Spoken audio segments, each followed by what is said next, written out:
sakit duranı əzməyə alışmış insanlarıq. Gedib alma alsaz, görsəz ki, almanın qiyməti qalxıb, o zaman şoka düşməyin. Sevgim almaya, almaya. İnsan olan yerdə problem var. İmkan və olmaz. Girdinsə 100 manat 3 bal cərimə. Bir qadının sevgisini bir kişi üzərində tapması nə gözəldir. Boşanıblar. Axı sonra dedilər bir yerdədirlər. Təsdiq deyəcəydim, rəsmi təsdiqini tapdı. Təsdiqini tapdı, boşanıblar. ATV bir qapısını açdı, ARB bir qapısını açdı. Oy, qoymayın gəldi. Kim gəldi? Dırnaq ustası gəldi. Hər kişi sizin sinənizi görmək məcburiyyətində deyil. Görmək istəyənlər hansısa bir şəkildə yolunu tapır, görür olsunuz da. Siz elə bir üstəsi kişilər baxır sizə. Bunun şor biz kişilərdən 5 beter olmuşuq. Qadınların da hormonları dəyişir ha. Deyirsən bu hormon bədbəxtini neynəsə? Bu Azərbaycan televiziyasında bir dənə paltarlı adam görmürük. Elgizin verilişində bu xanıma qulaq asıb nə deməliyəm? Biz oturub efirdə kişi axtarırıq, kriteriya deyirik. Bizdəkilər var axı evdə arvadlarına baxmırlar, həyat yoldaşlarına baxmırlar. Gəlib düşüblər hansısa, yəni kimin dalınca da demirəm kimin dalınca.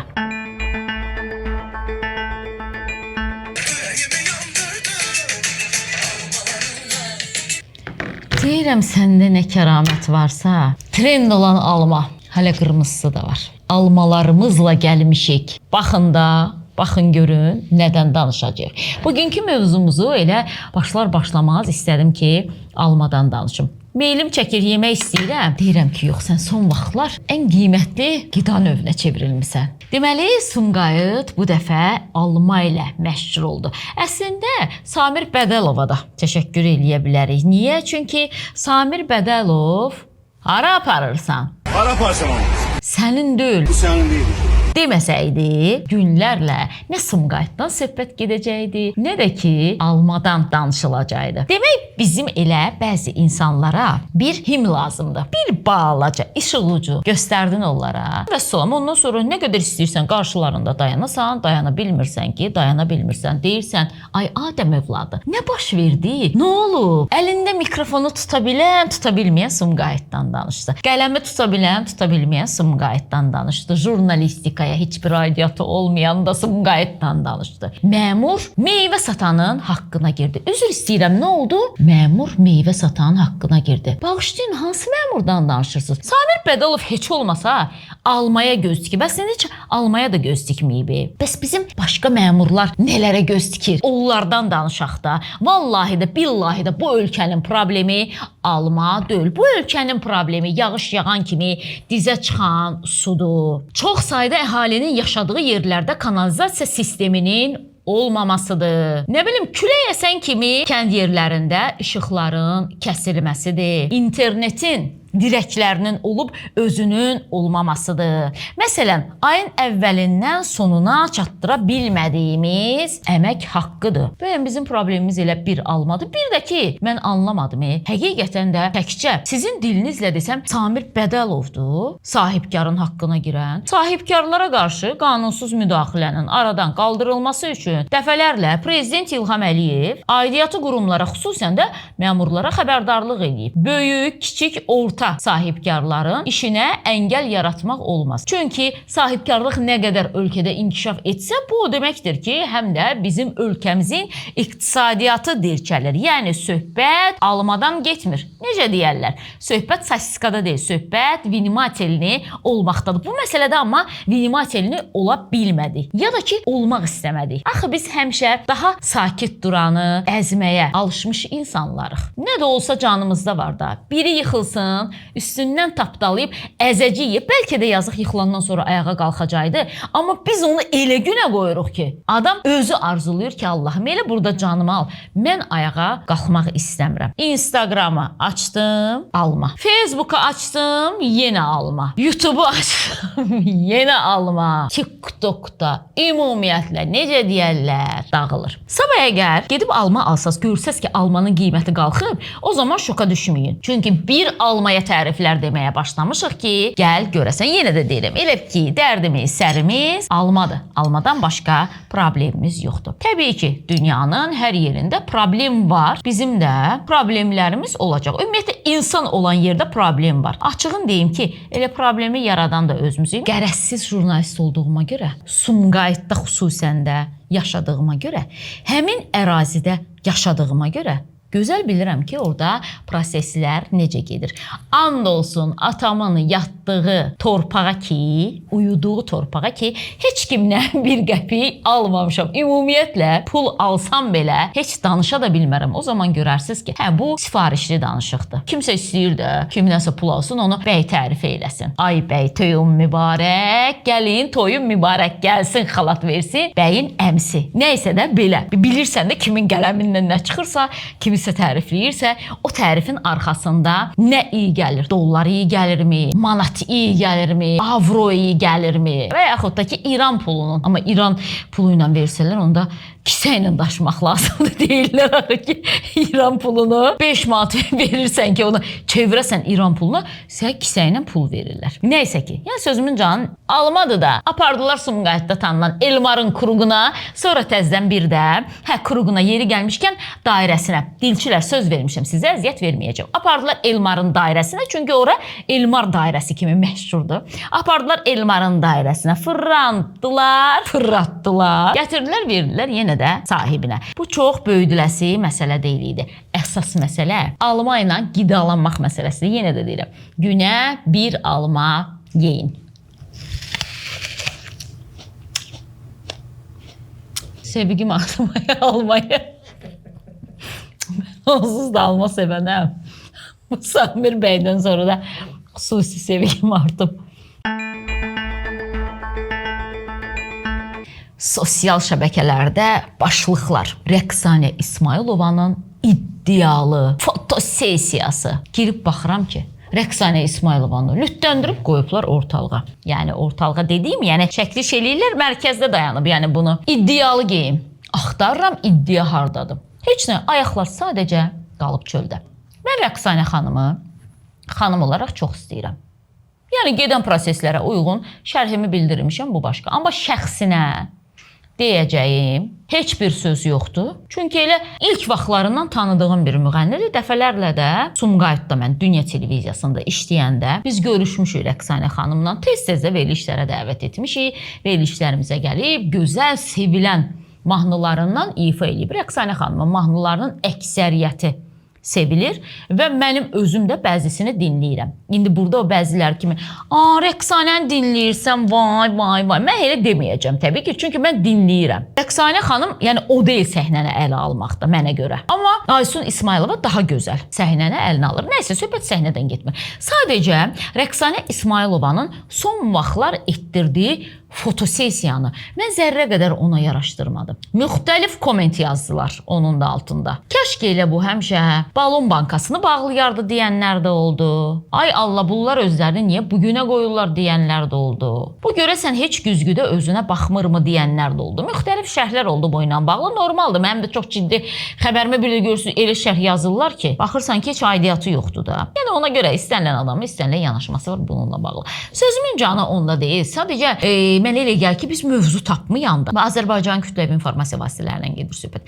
Biz mövzu tapmayanda başlığı tapa bilirik. Nə başlıq qoysaq partladar, necə qoysaq partladar. Xəstəlik artıq hamımıza yayılıb. Hamımız o gündəyik. Vallahi içimən qarışıq. Yox, bu başlıq nəsə yaxşı deyil. Buna məsələn də canlı efirdə 400 adam baxacaq. Amma filan başlığı qoysaq, buna baxacaq 800 nəfər. Filan başlığı qoyaq. Əslində baxırsan ki, ortaqda heç bir şey yoxdur, amma bəziyirik orasını, burasını düzəldirik. İndi bu Rəqsanə İsmailovanın da fotosesiyasını düzəltdilər. Heç kimin görmədiyi kadrlar, ilk paylaşımlar, wow, fotosesiya. Bir baxdım Rəqsanə İsmailovanın aşağısına necə deyirlər, yəni ayaq hissəsini nəzərdə tuturam aşağısına deyəndə. Ayaq hissəsinə baxdım, bir yuxarı hissəsinə baxdım. Dedim valla, yaraşdırmadım mən Rəqsanə İsmailovaya.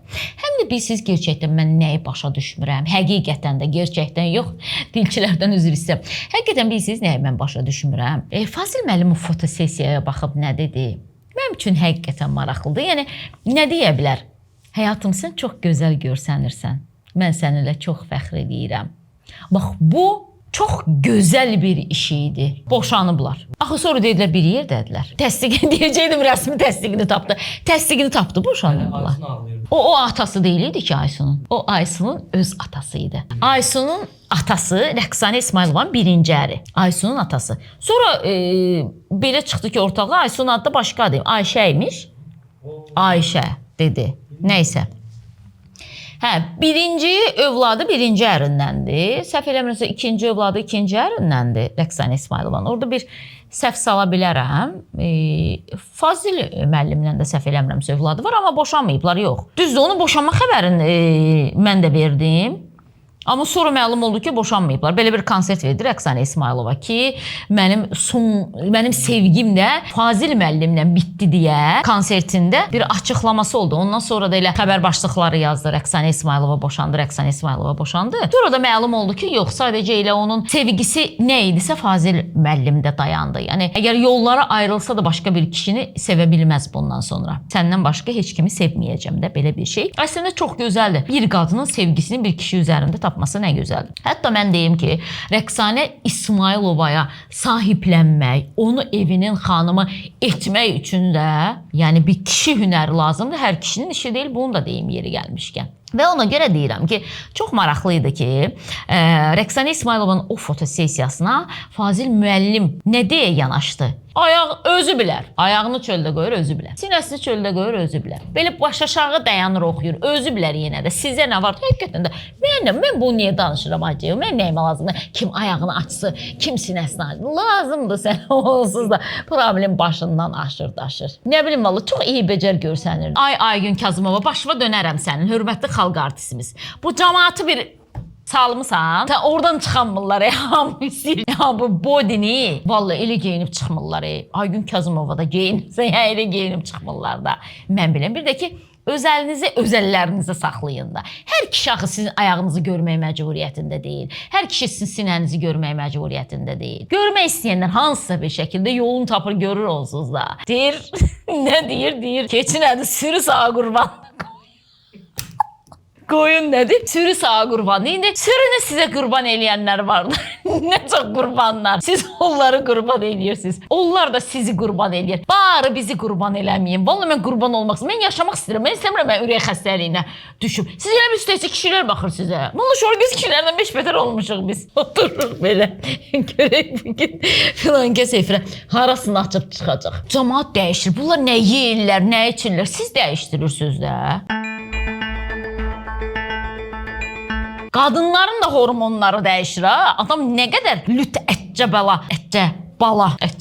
nə bilim neysə də. Hormonlar dəyişir. Deyirsən nə bu hormon bədbəxt neynəsin? Bu Azərbaycan televiziyasında bir dənə paltarlı adam görür, abırlı həyallı muğam ifaçılarını görür, Naspəri Dostəliyevanı görür, Elnarə xanımı görür, Mələk xanımı görür. Bəzilərini də bizim bağlı geyinən sənətçilərimiz var ha. Yəni əsl onlar haqqında heç nə demirəm, sadəcə indi hamının adını çəkməyəcəm də burada. İndi 200-300 sənətçi saymayacağam burada. Amma ki, çoxluq nədir? Bizim bəzi müğənnilərimiz elə bilsən efirə girən kimi qızışırlar bunlar. O həcələrinə deyiblər ki, baxın indi gör, at oynadacaq. Həqiqətən də elə at oynadan kimi oynadırlar özlərini. Bu səhnə zoopark deyil, səhnəni döndəriblər zooparka. Kim evdən necə buraxdılar elə bilirsən, geyinmirlər, koftan geyinirlər, şalvar yaddan çıxıb. Ya da yufqan geyinirlər, kofta yaddan çıxır. Buzqalterlə çıxırlar efirə, nə olub, nə xəbərdir. Nə bilim olub, belə də ki sizə xoş, mən ondan da xoş, mən də baxıram Feyziyə oluram da. Neysə. Deyirəm ki, bizim bəzi ziyalılarımız bu gündədirsə, onda elə daha bizə əcəb olub elə biz bu gündə. Yaxşı olur danışığımızı düzəldir dilçilər. Milli Elmlər Akademiyasında işləyən Milli Elmlər Akademiyasının prezidenti İsa Həbibbəyli ona verilən sualı anlamırsa, ona uyğun cavab vermirsə, durun məndə burada nə hərf səhvi tutursunuz siz? İsa Həbibbəyliyə həmkarlarımdan biri sual verdi. Deyirlər ki, Milli Elmlər Akademiyasında Ramiz Mehdiyevin şəkli hələ də qalır. İsa müəllim də soyuqdan o qədər dolmuşdu ki, burnunu sildi dayandı və orada jurnalist sual verir. Deyirlər ki, Milli Elmlər Akademiyasında hələ də Ramiz Mehdiyevin şəkli qalır. İsa müəllim nə dedi? Mən 4 dəfə qulaq astım, anladım nəyin dediyini. Hava çox soyuq idi. Adamın dili, dodağı dona bilərdi, normal bir şeydir. O kiminsə üşüməyinə burada nəysə demək, yəni heç birimizin ixtiyarı yoxdur. Çünki həqiqətən də hava çox soyuq idi yanvar ayının 20-sində. Sadəcə Milli Elmlər Akademiyasında Ramiz Mehdiyevin şəkli qaldı qıraqda. İsa Həbibbəyli dedi ki, Milli Məclisin kitabxanasında Ramiz Mehdiyevin şəkli daha yoxdur. Yəni dedi ki, Milli Məclisin kitabxanasında Ramiz Mehdiyevin şəkli daha yoxdur. Mən bir şey başa düşmədim. Axırda söhbət Milli Məclisdən getmirdi. İkincisi Milli Məclisin kitabxanasında Ramiz Mehdiyevin şəkli niyə olsun? Bəlkə də olmalıdır, mən bilmirəm. Milli Elmlər Akademiyası, Milli Məclis. Başa düşdüm. İkisi də milli ilə başlayır. Milli ilə başlayır. Milli Elmlər Akademiyası, bir də ki Milli Məclis. O iki milli sözü biraz İsa müəllimi çaşdırdı orada. Biraz da soyuq, biraz da burun axma, üşütmə. Nə də olsa, yəni yaşlı insanlar çox soyuqda dayanmalı deyirlər. Öz çıxartdı. Tez 12 qəşəng tutmamısan. Amma düzgün yanaşma deyil ki. İctimai qınaq valla o qədər ictimai qınaq olur ki, Milli Elmlər Akademiyası ilə bağlı. Heç oradakıları nəysə belə tərpətmişsiniz. İkincisi ki, başa düşmürəm. Kimsə mənim başımın üstünə çətir tutmaq istəyir. Mən qoymuram, amma o yenə tutur. Elə şey olur. Ay İsa müəllim, siz görmürsünüz o boyda yolu sizin yanınızda çətir tutur biri başınıza. Sadəcə mən deyim də burada məsələ necədir. İctimai qınaq olduğuna görə İsa Həbib bəy də çıxıb belə bir açıqlama verib ki, mən demişdim ki, çətiri mənim başıma tutmasın. O tutduğuna görə onu işdən, elə şeyə görə adam işdən azad eləyərlər. İkincisi ki, yaşlı insandır, hörmət əlaməti olaraq bir cavan adam onun başının üzərində yəni çətir tuta bilər. Bu normal bir şeydir. Bəlkə İsa Həbib bəyliyin 50 əsr yaşından asılı olaraq. Bizdə insanlar var da. Məsələn, mən o qədər əlimi belə-belə eləyirəm. Deyirlər ki, qocalanda əlimi saxlaya bilməyəsən. Demək, belə-belə eləyəcəmsə, mənim ta ki, qızımdır, oğlumdur, yağış başıma döyməsin deyə, düşməsin deyə bu çətiri tuta bilər mənim başımın üzərində. Bu başqa məsələdir. Burada da bir hörmət məsələsi var. Amma ki, ictimai qınağa görə mən onu çıxartdım. Mən demişdim tutma, tutdu amma. Sizin qorxunuzdan sizin başınızın üzərinə çətir tutmaq olur. Riyasət heyətinin elmi katibi olsun. Yəni, ola bilməz ki, siz ona çətir tutma. Dezinformasiya yayırlar bax burada. Başqa. Yəni, vəzifəsini kiçildib də. Demir. Hər halda bəlkə də qaldırıb vəzifəsini. Deyir, oho var, dağdan yendirər, oho da var, dağa qaldırar. Neysə, sözüm onda deyil də, çətir indi kim necə istəyir, tutur başa. Bizim dağlara gör nə gözəldir. Çay Seyrelə çaylarım çağlayıb getsin. Ürəkdə kədərim qovla. Canay televiziya, deyirəm gör kimlərin ümidinə qalmısan. Sən ki belə deyildin, səni bu günə salanlar utansın. Deməli, bu müğənnicik sinəsinə döyüb ki, bəs bilirsiniz, mən necə canlı oxuyuram. Dəhşətizm, fantastik. Bunlar da deyiblər ki, bu meydan, bu şeytana özür istəyirəm, bu meydan, bu da müğənni. Gəl oxu da, bu da alıb mikrofonu əlinə və başlayıb oxumağa. Daha doğrusu çalışıb oxumağa. İndi bu müğənni bir müddətdən sonra çıxıb deməsə ki, ayda mənim 20 minlik toyum olur, mən adımı dəyişərəm. Yadınıza gəlir də dırnaq ustası. Dedi ki, mənim sənətim dırnaq ustasıdır, amma axşam yatdım qərara gəldim ki, sabah durum oxuyum. ATV bir qapısını açdı, ARB bir qapısını açdı. Qoymayın gəldi, kim gəldi? Dırnaq ustası gəldi. Aparıcıların dırnağını düzəldəcək burada, neyniyəcək? Oxuyacaq. Xaric, səs yox, bərbad, biabırçı gündə. Ay Allah televiziyalar üstündə dalaşdı. Niyə dalaşdı bilirsiniz? Çünki o məbləğ ödəyib çıxıraq televiziyaya. O yumurtadan cik deyib çıxanlar hamısı məbləğlə çıxırlar da. Məbləğ üstündə qırışmadır. Müğənni vecini alan yoxdur. Məbləğ üstündə qırışmadır. Falan kanalın neçəyə çıxın 1000 manat vereyim. Mən də kanalım 1200 manat. Axı bu verilişin aparıcısı məsələndə 50 gizəm mən 1500 manata çəkirəm tutaq ki. Məsələn, bu hamı bilir ki, kanallarda kommersiya məsələsi var da, yeni çıxan müğənnilər. İndi bu müğənni də heç bilmir, başa düşmür. Mahnının sözlərini bilmir. Gəl gedək dağlara, gör nə gözəldir. Mən bunlardan yaxşı oxuyaram. Gəl bizim dağlara, gör nə gözəldir. Tolika çıxın birinci. Qalmaqallı aparıcı Zaurun verilişinə çıxım. Onsuz az qalıb düşməliyik də. Mahnının sözü müğənni kimi yadımdan çıxdı, neysə. Məncə o alınar da, səsimin üzərində işləsəm, alınar, niyə alınmır ki? Belə-belə müğənniləri gətiririk, biz cəmiyyətə məcburi şəkildə onları veririk və deyirik ki, qəbul eləsən də budur, eləməsən də budur. Mən adətən nəsə eləyirəm, xəbərim olmur. Sonra xəbərlər verəndə xəbərim olur. 16 saniyədə aparıcının 3 səhvi tutuldu. Dedim, ay Allah, görürsən, nə eləmişəm mən? Heç nə, bu sözü belə deməliydi. Bu məsəl üçün, mən indi Ara sıra ləhcə ilə də danışıram. İsa Həbibbəyli də tutamayacaq. İsa Həbibbəyli ümumiyyətlə sualı kökündən səhv cavab verdi. Amma vallahi o dilcilər var idi ha məndə səhv tutanlar.